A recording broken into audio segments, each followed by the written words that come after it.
Robbing the bank is really a cover, however, for the return to the Downs ranch at the behest of Strauss. He tells Arthur that Mr. Downs has died and says that means that Mrs. Downs assumes the debt. Ethically speaking, this is an abhorrent practice that even happens in some cases in the modern world. When a person dies, the debt they accrued in life can sometimes be passed on to their surviving spouse or children, though how much and what kind of debt can be passed is based on where you live, as different states have different rules about it. And that's one of those areas where we talk about legality versus ethicality. There are a lot of things that are unethical, but wind up being legal because laws are often written by those with enough money to make anything happen. We talked earlier about how the Greys run the law in roads, meaning that the laws are based on whatever works best for them.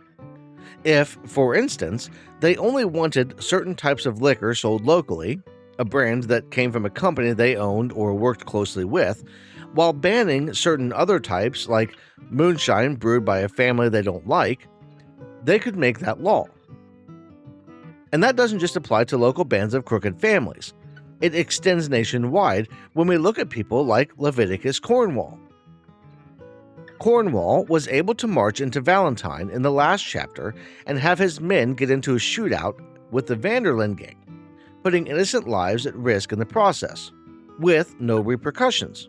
He is rich enough to buy politicians and make the law bend to his will, and he is used to getting what he wants. And that's the kind of thing I think the Dutch and the gang are running away from at the end of the day.